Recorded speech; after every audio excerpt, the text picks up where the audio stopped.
नमस्कार भक्तों।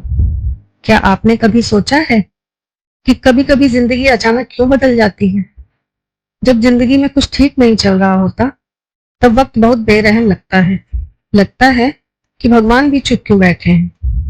पर क्या ऐसा होता है कि भगवान हमें परेशानी में देखकर चुप बैठे होते हैं, या वो हमें मजबूत बना रहे होते हैं?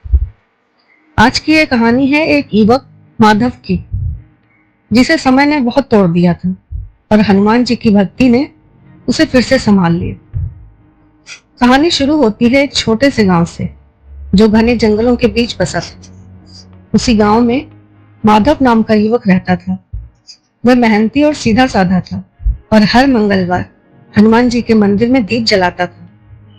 उसकी दुनिया छोटी थी, माँ बाप और घर। लेकिन समय जब करवट बदलता है, तो बिना बताए सब कुछ छीन लेता है। एक रात गांव में आग लग गई। माधव का घर जल गया, और उसी आग में उसके माता पिता भी चले गए। अर्जुन टूट गया। जिस भगवान को वो रोज पूछता था, उसी से सवाल करने लगा। धीरे धीरे उसने मंदिर जाना छोड़ दिया। भक्ति से उसका विश्वास ही उठ गया था। एक दिन निराश होकर वह नदी किनारे बैठा था।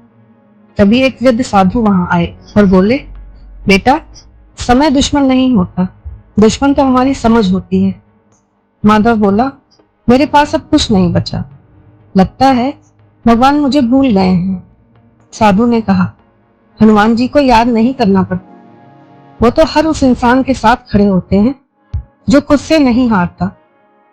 फिर साधु ने उसे एक मंत्र दिया और कहा, इसे 21 दिन सूर्योदय से पहले जपना। जो खोया है वो या तो लौट आएगा, या फिर कुछ उससे भी बेहतर होकर मिलेगा। इतना कहकर साधु वहां से चले गए। अर्जुन ने मंत्र जपना शुरू कर दिया। पहले तो कुछ भी नहीं हुआ। फिर तीसरे दिन उसके सपने में उसे एक दिव्य आभास आया।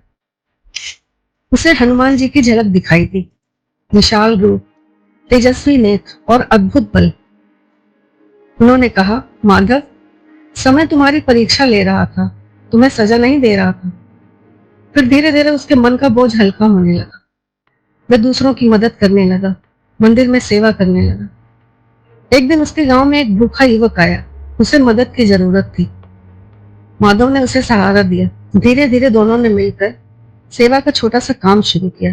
काम बढ़ा, सम्मान बढ़ा, और माधव के जीवन में परिवर्तन होने लगा।